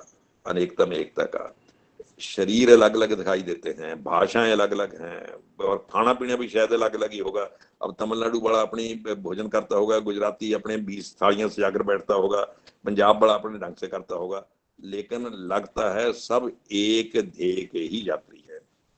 तो भाई महाकुंभ का, और लास्ट मैं बात कह के अपनी बात खत्म करूंगा, सबसे बड़ी बात जो अंबेडकर ने कही थी कि हमें भारतीय समाज की जो दरारें अंग्रेज पैदा कर गए थे, मैं ये बार बार कह रहा हूं कि हमारे समाज की स्टडी करके अंग्रेजों ने नोइंगली, मिस्चीवलियसली जो दरारें पैदा की थी, और उन फाइंडिंग्स को, फाइंडिंग यानी जो एक प्रकार से कहना चाहिए काल्पनिक फाइंडिंग्स थी, उन फाइंडिंग्स को हमारे समाज पर आरोपित कर दिया था। और वो फाइंडिंग्स हमारे मेन स्ट्रीम में चली गई थी, एकेडमिया में, जीवन में गई कि नहीं गई मैं इसकी बात नहीं करता, एकेडमिया में चली गई थी। उनको रिप्लेस करने के लिए हमें भारतीय समाज के इस प्रकार की चीजों का अध्ययन करके नई फाइंडिंग्स लगानी चाहिए, और उन फाइंडिंग्स को एकेडमिया में एक प्रकार से ट्रांसप्लांट करना चाहिए, ताकि भारतीय समाज की सही ढंग से स्टडी हो सके। नाग और भाई, ये नाग और आर्यों का जो इतना चर्चा रहती है, ये बासुकी नाग है, तक्षक नाग है, और परीक्षित को मार दिया तक्षक नाग ने, ये लड़ाई क्या थी? ये नागों और उनकी लड़ाई थी, और नाग बाद में हमने सांप बना दिए, तो ये एक प्रकार से लड़ाई थी। इस लड़ाई का अंबेडकर ने जिक्र किया हुआ है, लेकिन इस लड़ाई का फिर अंत कैसे हुआ? ये सागर मंथन ही हुआ उसका, कि नाग भी इकट्ठे हुए, असुर भी इकट्ठे हुए, देव भी इकट्ठे हुए, और जो फाइंडिंग्स हुई, जो अमृत निकला, उसको लेकर देश भर में फैलाया गया। और जहर किसके से आई? फिर होता ना कि भाई जहर कौन पिए, तो फिर शिव आए सामने कि भाई साहब मामला गड़बड़ है, और ये तो अमृत को लेकर तो सब भाग रहे हैं, ये जहर कौन पिएगा? समाज में जो जहर है, किसी को तो उसका पान करना ही पड़ेगा। तो जो बड़ा आदमी होता है, फिर वो कहता है भाई ये समस्या मैं अपने ऊपर लेता हूँ, जहर मैं पी लूंगा, संसार सुखी बसना चाहिए। तो शिव ने जहर पी ली, इसीलिए नीलकंठ हो गए। भाई कहते जब जहर आदमी पीता है शरीर नीला पड़ जाता है। गांव में हमारे कहते रहते हैं, सांप लड़ गया इसका शरीर नीला पड़ गया है, जहर है इसके अंदर, जहर से नीला पड़ जाता है। तो शिव जी ने जहर पी तो उनका भी कंठ नीला हो गया, नीलकंठ बन गए। तो इसलिए भाई भारतीय समाज जो है, जहर पीने में भी, जहां जब कोई होता है किसी का अवगुण है, उसको भी दूसरा व्यक्ति धारण करके उसको अवगुण से मुक्त कर देता है। ये महाकुंभ को अलग अलग डायमेंशन से आध्यात्मिक महत्व तो है ही भाई इसका। वो तो मुझे भी बार बार मेरे श्रीमती जी कह रहे हैं कि हमने जरूर चलना है, मेगा रश बहुत होता है, नहीं 144 साल बाद आया चलना है, पुण्य मिलेगा। वो पुण्य तो मिलेगा ही, मुझे तो ये डिस्कशन करके पुण्य मिल रहा है कि मैं महाकुंभ पर डिस्कशन कर रहा हूँ, कुछ हिस्सा मुझे भी मिल रहा है, आप सुन रहे हैं तो कुछ ना कुछ का आपको भी मिल रहा होगा। लेकिन कुंभ को हमें उसके मल्टी डायमेंशन रूप में देखना पड़ेगा, तब हम आज के संदर्भ में कुंभ की महत्ता को स्वीकार कर सकेंगे। आपने भाई मुझे बुलाया और मुझे बातचीत करने का मौका दिया, मैं आपका बहुत बहुत आभारी हूँ। धन्यवाद। बहुत बहुत धन्यवाद सर। जैसा आपने कहा कि हमें आपको सुनकर महाकुंभ पे आपका इतना अच्छा वक्तव्य सुनकर हमें पुण्य की प्राप्ति हुई है। And I feel very blessed, very fortunate for your very precious words. It was very mesmerizing, phenomenal, and you have truly put how academia has misrepresented or very falsely represented the incredible history of India, which was not just spiritual or religious, but it was it was a synthesis of philosophical debate, discussion, and how Mahakumbh represents such multi-dimensional strand of this rich legacy. और जैसा आपने कहा कि महाकुंभ बस भारत का ही नहीं बल्कि जम्बू द्वीप के लोग इसको अटेंड करते थे। और आपने जैसे बताया कि लॉजिक क्या था कि ये 4 साल में क्यों होता था, अर्धकुंभ क्यों होता था, फिर 144 साल के 144 इयर्स में जब ये हो रहा है तो इसका कितना विविड हमारे लिए कितना बहुत महत्वपूर्ण है। But how the academia is missing on such a prestigious opportunity by not taking Mahakumbh as a case study. Sir आपकी बातों को मैं अगर समराइज करूंगी तो मुझे लगता है कि मतलब it will not be possible, but we are very blessed and fortunate that you gave us your precious time and for the rich talk that you have presented. It was very succinct and very enlightening, fascinating as well, because most of us have been looking at Mahakumbh from the religious and spiritual dimension, while we have been missing on the sociological aspect of Mahakumbh and how it has been functioning as a rich site of knowledge transmission. So thank you so much, sir. I will move ahead with the discussion, and our next speaker, our second speaker in this session is Professor Sunit Kumar Singh. I'll introduce sir. Sir is currently working as the director of Dr. B.R. Ambedkar Center for Biomedical Research, University of Delhi. Sir has completed his PhD degree from the University of Würzburg, Germany, in the area of molecular infection biology, and his postdoctoral trainings from Yale University and University of California. He is a professor of molecular immunology and virology at the Institute of Medical Sciences, BHU, and currently on deputation at ACBR. Professor Singh has published many books in the area of virology. Professor Singh has also been associated with many prestigious international journals as section editor, deputy editor, corresponding editor, and editorial board member. Sir, we look forward to hearing from you, and over to you, sir.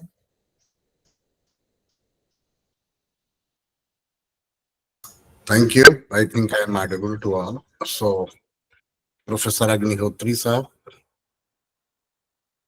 Professor Raj Sharan Shahi ji, I think he will be, either he would have joined or he will be on the way. And my colleagues from Delhi University affiliated colleges, Professor Dinesh Khattar and Professor Ajay Arora ji, and my dear students of different organizations who are currently associated with this program today from different parts of the country or through show. So first of all, I think this is a very good beginning where such program which is led by Shodh is playing very, very important role, because this was something missing. And now today we are more interested to discuss the aspects, and especially I would focus on health aspects and other scientific aspects related, which are relevant for large gatherings as Mahakumbh is. We have kept actually our spirituality and science far away from each other.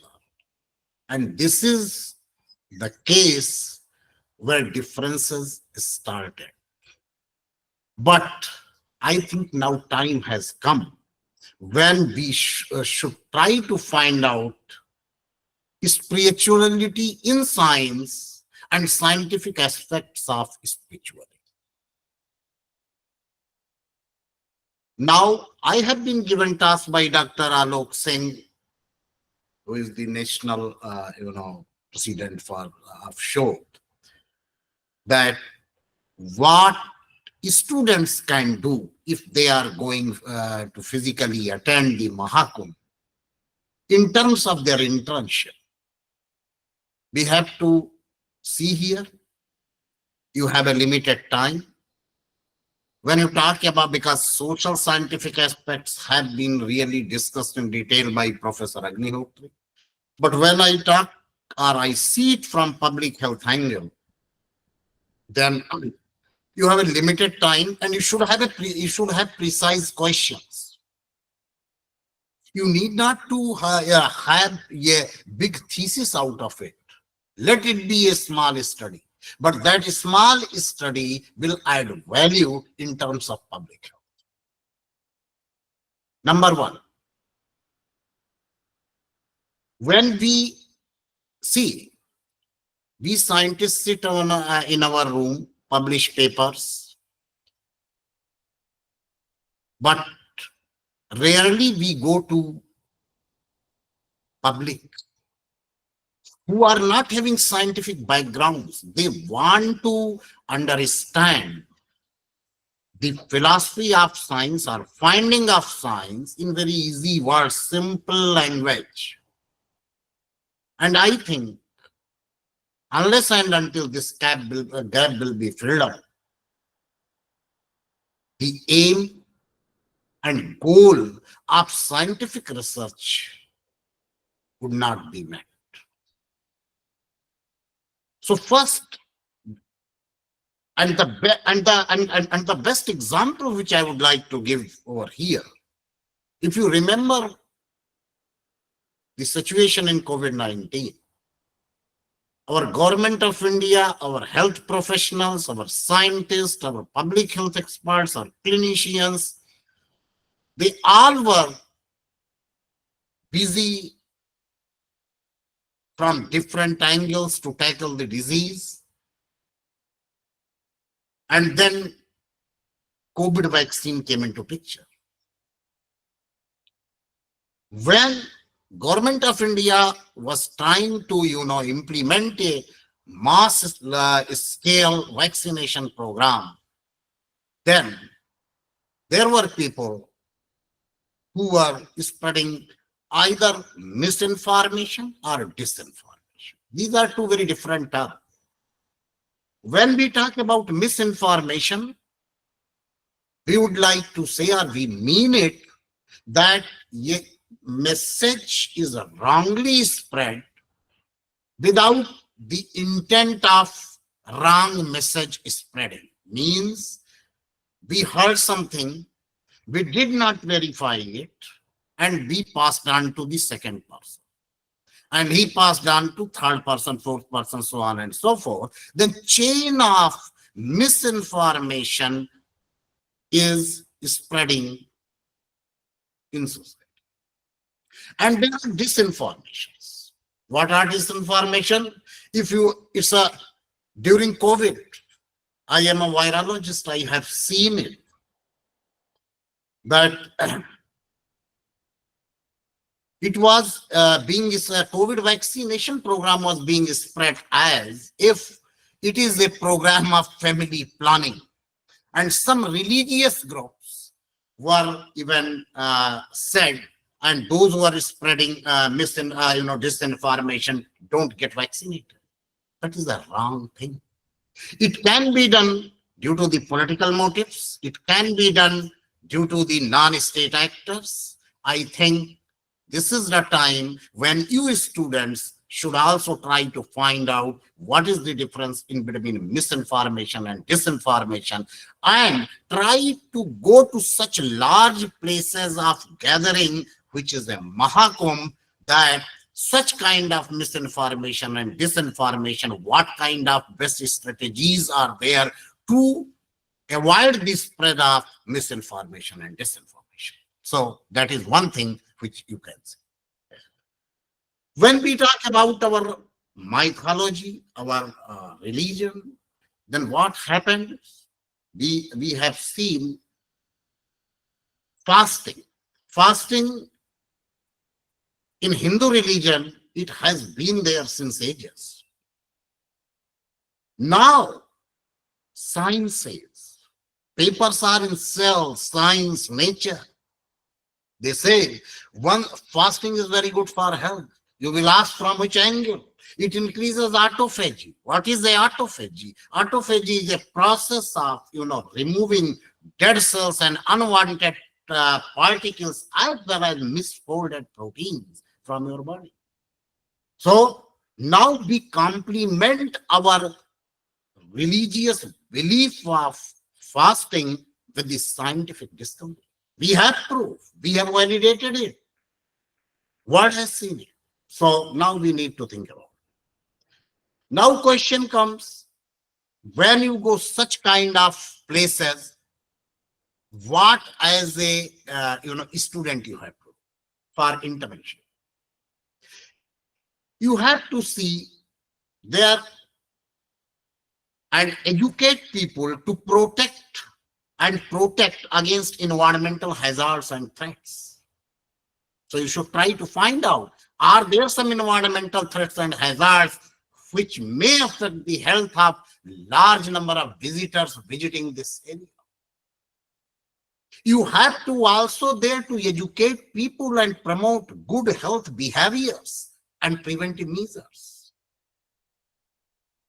You have to also find out if something like that happens, then how to respond to disaster and aid communities in recovery from those issues. You have to also assure the accessibility and quality of health services. You will say it's a government job. Absolutely, it's a government job, and government of Uttar Pradesh is really taking care of it in coordination with the central government. But what we need to do, we can act as a linker if any person is in need of that and he is not having access to that in that large gathering, how best we can provide those informations and services. And another thing is the assessment. If you go and try to assess the place from public health point, assessment involves the collection and analysis of information regarding health problems, if there are any, because this is a large gathering. There can be few people, aged people and young people, all are around. There might be some issue. So what as a student you need to do, you need to try to find out what are those issues and how those needy persons can be provided medical help, and how such kind of incidences be minimized. You should also see, because it's a Maganga, you have to also see Manya and study the environmental status of the river. Means there, see, we are educated people, but there might be those are not that much educated. You have, from environment and a point of view, you have to educate them, and by that we can minimize the pollution or anything which happens if due to our wrongdoings. Identify and investigate environmental health problems and health hazards in communities. then you have to, you can also work as interning for policy development. You will again ask, policy development is government issue. But government makes policy based on our needs, based on the challenges which a community faces, are based on the challenges or need of the end point users. And who are end point users here in this Mahakumbh? Those visitors who are visiting, million and billion population every day. So inform, educate, and empower people or visitors about environmental health issues. Mobilize community partnerships and actions to identify and solve health problems. That's already I said. And while doing so, you might find out if there is any lacunae, what best can be done. So in the future, if such kind of large gatherings are there, Mahakumbh happens every after decades or so. So those things can be arranged in a better way. And with this, you have to also try to find out another thing, assurance. What is assurance? Assurance means which ensures visitors regarding their health, their needs, and keep them protected. Enforce also policies, because Government of India has all the policies. It's our duty how best we can implement that. So as a young students, you might also make a report if you see some deficiency, because we are human beings. We sit together, make policies. Anything cannot be 100% accurate, although we give our maximum to minimize any mistakes. But if you find out that something better can be done, showed what is showed, to investigate something new. Or in other words, even if it is known, and if you can make it better by making slight or big modifications, that can be done. So that is something you guys have to understand. You can also see that what the effectiveness and accessibility of health services and other community services which are being provided by different agencies, under the leadership of government. Okay, so if you find out, yes, something better can be done, that is a research. It is a public health research. Public health research does not need every time chemicals in a lab. You need to go to field, you need to meet people, you need to conduct a small survey, you need to do some kind of sample surveys based on your research question, and at the end of the day you will try to find out, okay, this is something, the finding of this kind of study, and once we use it, this program can be completed more successfully. And in other aspects, you can meet people. जागरूकता जिसको बोलते हैं, आप जागरूक कर सकते हैं सामान्य हेल्थ की प्रॉब्लम्स को बारे में, वेक्टर बॉर्न डिजीजेस के बारे में, वाटर बॉर्न डिजीजेस के बारे में, जिससे वो एक जानकारी लेके, मेरा ये कहने का मतलब है ये सारी चीजें इफेक्टिव हैं, लेकिन और सब कुछ अच्छा चल रहा है, but what we need to do, वहां से कुछ लेके स्पिरिचुअलिटी जाएं, अगर उसके साथ हम कुछ पिंच ऑफ सॉल्ट उनको दे दें साइंटिफिक इंफॉर्मेशन का, जो उनके हेल्थ से रिलेटेड हो, जो उनके भविष्य में उनके स्वस्थ रहने में सहायक हो, तो वो बहुत अच्छा होगा. I think with these few words I would like to end my discussion over here. Thank you very much, appreciate a lot. Thank you so much, sir. This was indeed very important talk, because this internship, this Shodh Yatra internship has been demarcated into 3 themes. So we have, as our second theme, we have public health, security and disaster. And the interns will also be exploring the theme when they go to study Mahakumbh. So all that you have said right now resonates a lot with what we are going to do on the field. And as you rightly pointed out, there's a lot of misinformation around about Kumbh. So it is we must go and explore them for ourselves rather than believing on those misinformation. And all that you've talked about, that how we can, what we should see when we are going to inquire about public health, sanitation, safety, disaster, hazard. So all this is very valuable. I'm very sure that the interns will be taking note of all that you have imparted as your words of wisdom. Also, I am as you have rightly pointed out at the end of your discussion, that along with being the researchers on the field, phenomenological observers, we must also impart something when we go. So rather than just inquiring about their experiences, we can also aware them about how to maintain basic health and security. So thank you so much, sir, for your very enlightening words on public health and security and disaster aspect. So now I'll move forward with this. And as our final speaker for the session, we have Professor Raj Sharan Shahi sir. Sir, सबसे पहले आपका बहुत बहुत स्वागत है हमारे आज के इस पहले सत्र में. So Professor Raj Sharan Shahi sir is the National President of Akhil Bharatiya Vidyarthi Parishad. He is also working as a professor in the Department of Education at Dr. Bhimrao Ambedkar Central University, Lucknow.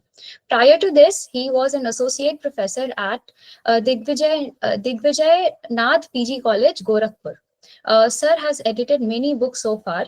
More than 109 of his research papers and articles have been presented in national and international research journals and seminars. Sir has been associated with ABVP since 1989. He has discharged responsibilities ranging from Gorakhpur Metropolitan President to Gorakh Pradesh President and National Vice President of ABVP. We are very pleased to have you here, sir. Thank you for giving us your valuable time. And now, without any further ado, I will like to hand over the floor to you for your discussion and deliberation. Have we lost? Yes, Medaji, sir had joined, but we have lost him momentarily. He would be joining anytime soon. Okay. Because I just saw he was here. Can any one of us just ask him? I think there must be some technical glitch from his side.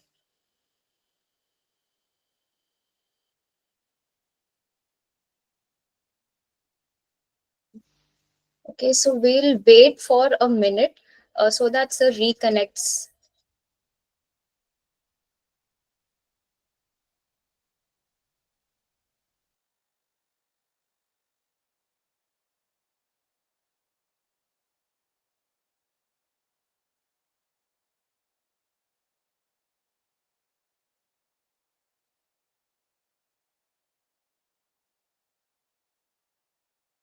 Adarshi, can we play the video again, the video that we have made about Mahakumbh, because a lot of new participants have joined the meeting. So while Rajaran sir is joining us, we can, play it again, and the others who have not see the video can see it.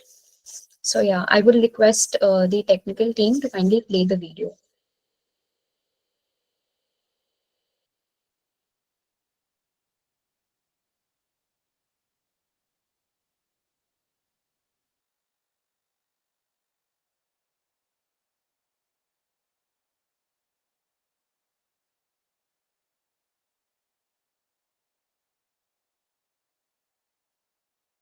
Okay, Raj Sharan sir is here. He has joined Cosmic us. ocean, a sacred pot, Kumbh. Let it be. Sir, I think we lost you while I was introducing you. I will reintroduce sir. I'll take this opportunity to keep his brief introduction. Professor Raj Sharan Shahi ji is the National President of Akhil Bharatiya Vidyarthi Parishad. He is also working as a professor in the Department of Education at Dr. Bhimrao Ambedkar Central University. He has written and edited many books so far. More than 109 of his research papers and articles have been presented in national and international research journals and seminars. Professor Shahi has been associated with ABVP since 1989 and has discharged responsibilities ranging from Gorakhpur Metropolitan President to Gorakh Pradesh President and National Vice President of ABVP. We welcome you, sir, to today's discussion, and over to you.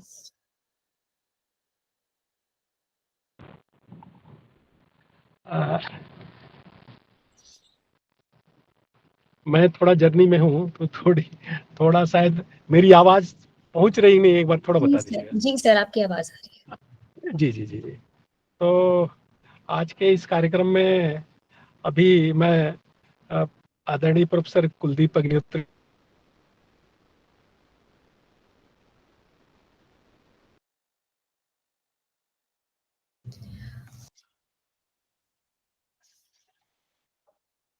Sir, मुझे लगता है आपकी तरफ से network connectivity थोड़ी weak है।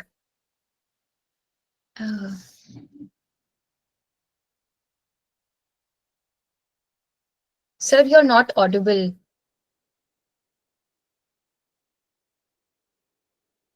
जैसा sir, मुझे लगता है सर यात्रा कर रहे हैं और इस वजह से उनकी तरफ नेटवर्क कनेक्टिविटी फ्लक्चुएट हो रहा है।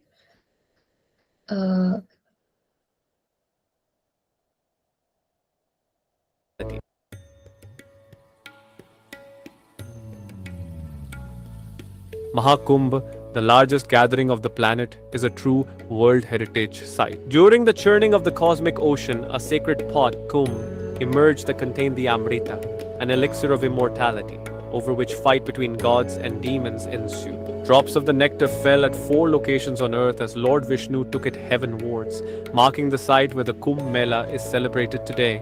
This Hindu Mela occurs after every 12 years at one of the 4 locations in India. But this time, Prayagraj is hosting a Purna Mahakumbh, an event so rare that it happens only once in 144 years. Think about it. You're not just part of a festival, you're part of a history in making. From January 13th to February 26, 2025, crores of Kalpavasis, Tirthayatris, Sadhus and Prabandhaks will inhabit the Triveni Sangam area and several adjoining regions, transforming Prayagraj into a tent city. Whether you're coming for spirituality, tradition, or simply out of curiosity, Prayagraj Mahakumbh will leave you transformed. Congratulations. You are going. Yes, sir. So we can hear you. Aditya ji, हाँ, ये आदित्य शर्मा के नाम से join हुआ है, आप उसको unmute करिए। Okay, okay, okay.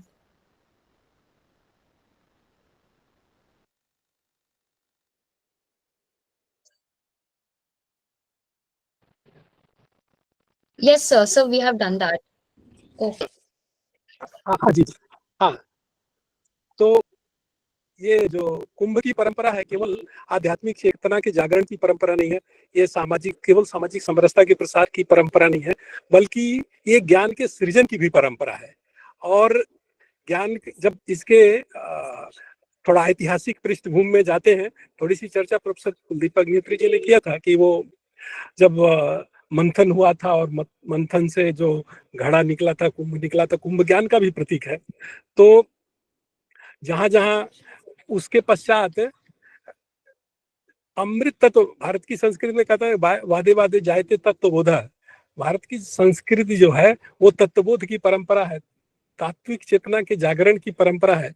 तो इसीलिए हम सब ये मानते हैं कि एक निश्चित कालखंड के बाद समाज में कुछ विकृतियां आती हैं, समाज में कुछ नई चुनौतियां आ जाती हैं, समाज के सामने कुछ नए प्रश्न आते हैं, समाज के सामने कुछ नई परिस्थितियां आती हैं। तो उन परिस्थितियों का समाधान कैसे किया जाए, इसलिए जो अपने ऋषि मुनि थे, संत थे, जो समाजवेत्ता थे, वो ज्ञान का शोधन करते थे। ये शोधन की भी परंपरा है। और शोधन के पश्चात एक निश्चित स्थान पर उपस्थित होना, तो ज्ञान का जर्मिनेशन ऑफ नॉलेज या क्रिएशन ऑफ नॉलेज ही नहीं, 5 साल 6 साल, जैसे 5 साल पे कुंभ हुआ, 12 साल पे कुंभ हुआ, तो 5 साल 6 साल 12 साल 44 साल की साधना के पश्चात जो अमृत तत्व प्राप्त करते थे, ये देखिए जो ज्ञान प्राप्त हुआ उसको थोपना नहीं, बल्कि नॉलेज का वैलिडेशन। तो वो अलग अलग अखाड़ों के लोग, अलग अलग परंपराओं के लोग, अलग अलग धाराओं के लोग, अलग अलग शाखाओं के लोग एक स्थान पर इकट्ठा होते थे, और जो भी जिस किसी ने, हमने जो ज्ञान का शोधन किया, हमने जो ज्ञान प्राप्त किया, वो उसका प्रमाणीकरण करते थे एक दूसरे को। तो इसीलिए वो संवाद की परंपरा थी कि एक स्थान पर इकट्ठा होना। 6 साल 12 साल में जो ज्ञान प्राप्त किया, जो अमृत तत्व प्राप्त किया, जो तात्विक चेतना प्राप्त किया, उस पर पर्याप्त चिंतन किया, मनन किया, संवाद किया, और उस संवाद के पश्चात जो अमृत तत्व प्राप्त हुआ या लोक हितकारी ज्ञान जो प्राप्त हुआ, उस ज्ञान को समाज में कैसे फैलाया जाए, इसीलिए समाज के आम लोग भी आमंत्रित होते थे। और ये दुनिया का सबसे बड़ा आयोजन है। इसके थोड़ी ऐतिहासिकता की हम बात करें तो ध्यान में आता है कि एक बार पंडित मदन मोहन मालवीय जी इंपीरियल असेंबली के मेंबर थे, और वो जो है उस समय जो उत्तर प्रदेश प्रोविंस के जो ब्रिटिश पीरियड में जो गवर्नर थे, वो मालवीय जी के साथ प्रयाग की यात्रा पर निकले थे। तो मालवीय जी प्रयाग के बारे में उनको बता रहे थे, तो जब कुंभ ले गए और कुंभ की भीड़ को देखा, तो उसने मतलब वो आश्चर्यचकित हो गया, कहा कि अरे इतनी भीड़, ये किसके आमंत्रण पे आई है, किसने इनवाइट किया है। तो मालवीय जी ने जेब से वो एक पत्रा निकाला और कहा कि देखिए, किसी ने इसका कोई आमंत्रण नहीं दिया है, ये भारत का ये जो पंचांग है, यही पंचांग यहाँ इकट्ठा होने का आह्वान करता है। और जो अभी ज्ञान के शोधन की बात हो रही थी, भारत की परंपरा में थोड़ा महत्व इसका इसलिए भी है कि ज्ञान की जो परंपरा है वो धर्म की परंपरा है। इसलिए ज्ञान से हम केवल सफलता नहीं प्राप्त करना चाहते, बल्कि ज्ञान हमारा सुफल हो, लोकहितकारी हो, लोक मंगलकारी हो।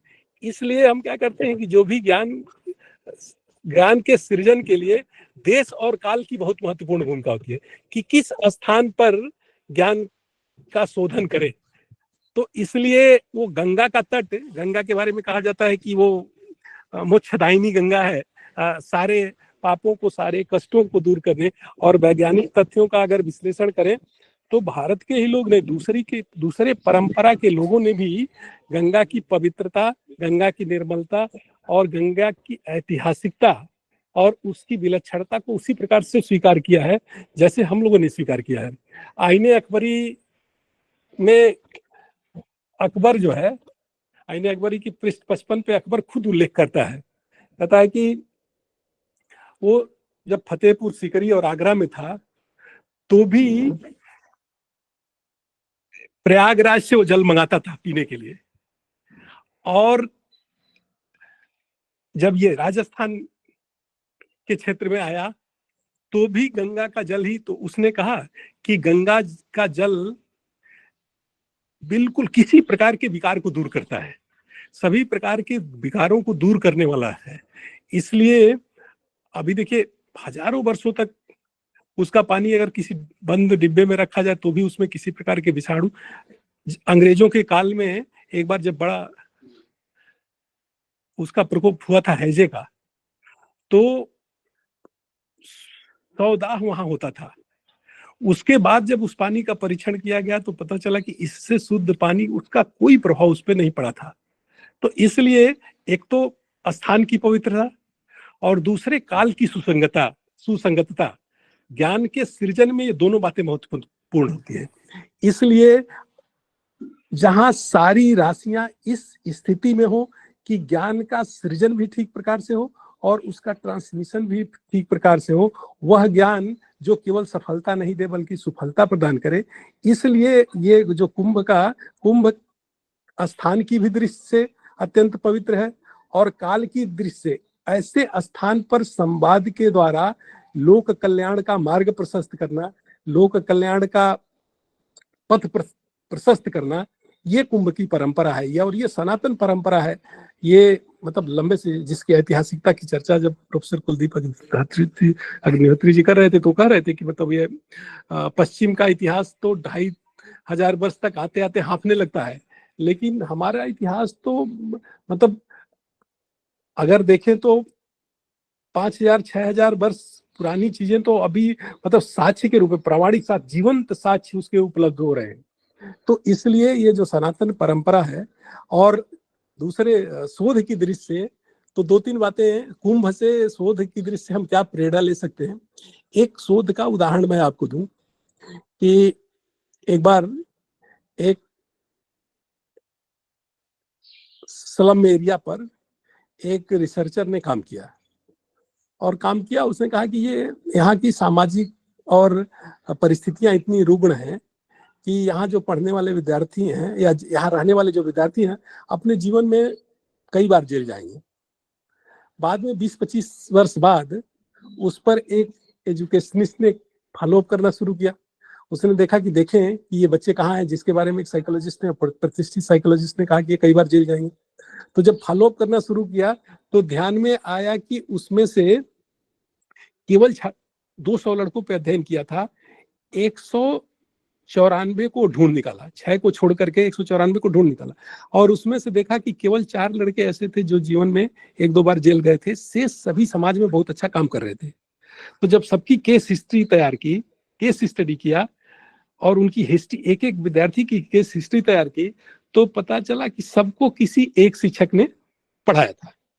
ढूंढते ढूंढते उस शिक्षक के पास गया, वो अब काफी बूढ़ी हो गई थी, उनके पास 5 साल लगा उनके पास पहुंचने में, लेकिन वो ढूंढ निकाला रिसर्चर ने। और जब उनके पास पहुंचा तो कहा कि ये स्टडी है एक साइकोलॉजिस्ट की, जिसने कहा था कि 200 बच्चों पर अनुसंधान किया था कि सभी एक जेल में जाएंगे। आज मैंने सभी बच्चों को ढूंढ निकाला 194 को, और वो 4 को छोड़ करके सब समाज जीवन में बहुत अच्छा कंट्रीब्यूशन दे रहे हैं, बहुत अच्छा योगदान दे रहे हैं। आखिर आपने क्या किया, किस विधा से पढ़ाया कि ये सारे लड़कों की जीवन की दशा और दिशा बदल गई? तो उसने जो उत्तर दिया शायद वही परंपरा कुंभ की परंपरा है। उसने कहा कि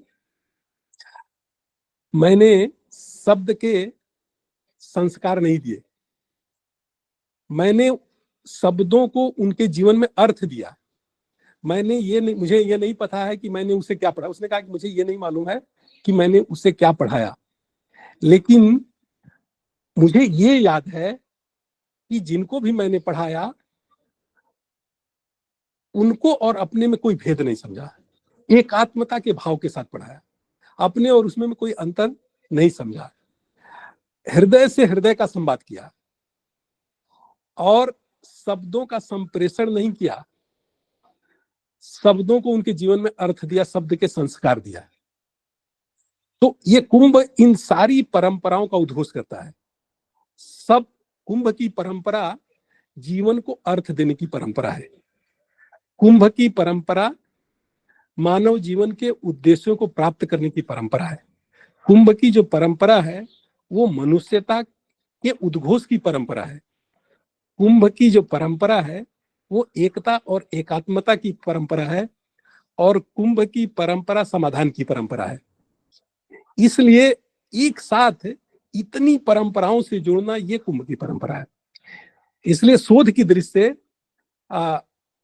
और ये भी कहा जाता है कि कुंभ में गंगा में डुबकी लगाना, डूबना, यानी जो कुंभ की परंपरा है वो डूबने की परंपरा है। और शोध की परंपरा भी डूबने की परंपरा है। अमृत तत्व की प्राप्ति या तत्वबोध की प्राप्ति डूबने से प्राप्त होती है, ऊपर से प्राप्त नहीं होती है। इसलिए शोधार्थियों की दृष्टि से कुंभ की परंपरा इसलिए ज्यादा महत्वपूर्ण है कि कुंभ की परंपरा डूबने की परंपरा है, गहराई में जाने की परंपरा है। गहराई में ही तत्वबोध की प्राप्ति गहराई में जाने से ही हो सकती है। इसलिए डुबकी लगाना, गंगा में डुबकी, समुद्र में डुबकी लगाना, ज्ञान गंगा में डुबकी लगाना, ये कुंभ की परंपरा है। और कुंभ की परंपरा जो मंथन की परंपरा है, मथने की परंपरा है, परिष्कार की परंपरा है, संस्कार की परंपरा है, श्रेष्ठता को प्राप्त, जीवन में श्रेष्ठता को तलाशने की, एक्सीलेंस की परंपरा है, उत्कृष्टता की परंपरा है। इसलिए और ये सारी जो परंपराएं हैं वो सभी शोध की परंपराएं हैं। जो शोध की परंपरा है वो श्रेष्ठता की परंपरा है, वो परिष्कार की परंपरा है, वो मंथन की परंपरा है, वो स्वीकार करने की परंपरा है, स्थापित थोपने की परंपरा नहीं है। इसलिए वो संवाद की परंपरा है। इसलिए कुंभ में सभी अखाड़ों के लोग, सभी संत परंपराएं, सभी ऋषि परंपराएं, सभी ज्ञान परंपराएं एक स्थान पर इकट्ठा होती है और कोई अपने मत को थोपने का प्रयास नहीं करता, एक स्वस्थ संवाद करता है और उस संवाद के माध्यम से जीवन के उद्देश्य को प्राप्त करने का प्रयास करता है, समाज की समस्याओं को समाधान देने का मार्ग प्रशस्त करता है और एक संवाद के माध्यम से जीवन का पाथेय प्राप्त करके फिर समाज जीवन में आगे कार्य करने की प्रेरणा देने की परंपरा है।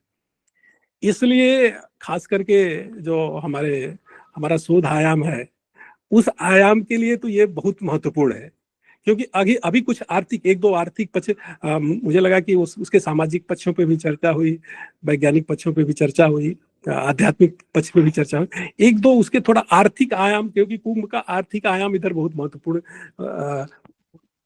और रिपोर्टिंग डेटा में अगर आपके सामने तो 2013 के लिए 12,000 करोड़ रुपए की राजस्व की प्राप्ति, आर्थिक दृष्टि अगर उसका विश्लेषण करें तो जो कुछ लोग समाज में गलत नैरेटिव फैला रहे हैं, कुंभ के बारे में एक फिल्म आई, तो उसमें कुंभ को पूरी फिल्म में उसको दर्शाया गया था कि ये जो बिछड़ने की परंपरा है, भाई बहन से बिछड़ जाता है, पति पत्नी से बिछड़ जाता है, ये रिश्तों को टूटने की परंपरा है, इस तरह से उसमें कुंभ को दर्शाया गया है। लेकिन वास्तव में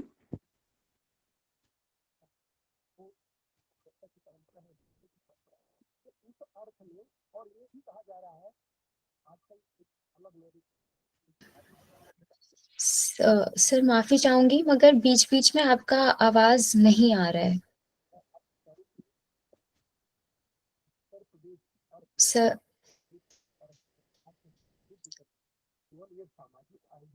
एक्सक्यूज मी सर। समाज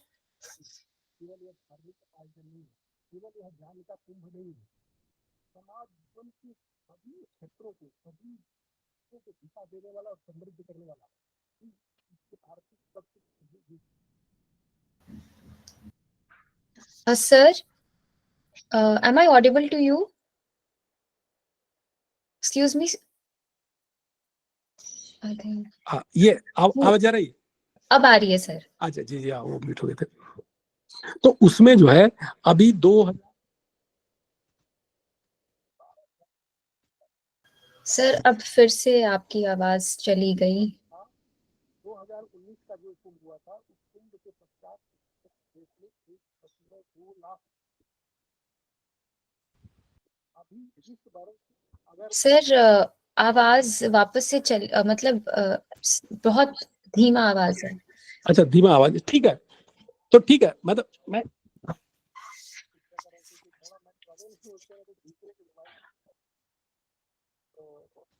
ये कुंभ जो है अभी एक डेटा में रखते हुए अपनी बात करोगे कि 40 से 45 करोड़ लोग इस कुंभ में आने वाले।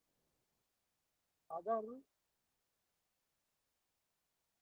8,000 रुपए, अभी उत्तर प्रदेश सरकार ने डेटा जारी किया, तो 8,000 रुपए प्रति व्यक्ति अगर खर्च होता है तो इससे 3.5 लाख करोड़ रुपए के राजस्व की सरकार के राजस्व की वृद्धि नहीं होगी। सर 6 लाख से लेकर के 10 लाख तक एम्प्लॉयमेंट की बढ़ने की, 10 लाख 6 लाख से लेकर के 10 लाख लोगों को में रोजगार प्राप्त होगा। और दूसरा केवल अर्थ, यह अर्थ नहीं, जो दुनिया का अर्थतंत्र या कुंभ का जो अर्थतंत्र है, उस दुनिया के अर्थतंत्र से अलग इसलिए है, यह ऐसा अर्थतंत्र है जो दीनदयाल जी कहते हैं कि जो पश्चिम का अर्थतंत्र है कि कमाने वाला खाएगा, कमाने वाला खाएगा नहीं, कमाने वाला खिलाएगा, तो ये अर्थतंत्र है। कुंभ में जो 70% पिछले कुंभ का डेटा है कि 70% जो भोजनालय या अन्य वो चल रहे थे, टेंट चल रहे थे, वो 70% फ्री ऑफ कॉस्ट। ये पहला ये दुनिया का ऐसा आयोजन है जिसमें सिर्फ इतने बड़े आयोजन में जिसमें 45 करोड़ लोग आए हो और जिसका 70% एक्सपेंडिचर जिसके खर्चे हो रहे हो वो समाज के लोग वहन कर रहे हो और समाज की आम जनता से पार्टिसिपेट करे, ये अर्थतंत्र पे धर्मतंत्र के नियंत्रण का भी उद्घोष करता है। ऐसे अर्थतंत्र का विकास किया जाए जो धर्म आधारित हो, धर्म नियंत्रित हो, धर्माश्रित हो, तो इस प्रकार से समाज जीवन के सभी क्षेत्रों में धर्म का नियंत्रण रखते हुए समाज की सभी व्यवस्थाओं को, चाहे सामाजिक व्यवस्था हो, चाहे आर्थिक व्यवस्था हो, चाहे शैक्षिक व्यवस्था, सभी व्यवस्थाओं को धर्म आधारित, धर्म के आधार पर नियंत्रित और संचालित करने का उद्घोष किया कुंभ करता है। ये माध्यम से निश्चित रूप से भारत की ज्ञान परंपरा को साधने और उसको शोधने दोनों का, शोधन और संशोधन दोनों का अवसर मिल रहा है। हमारे इस शोध आयाम के माध्यम से कुंभ के अलग अलग पक्षों पर कार्य करते हुए समाज जीवन के सभी क्षेत्रों में हमारे शोधार्थी एक नई दिशा देंगे, एक नए अमृत तत्व की प्राप्ति करेंगे जो न केवल भारत के लिए बल्कि लोक कल्याण का मार्ग प्रशस्त करेगा। भारत माता की जय, वंदे मातरम।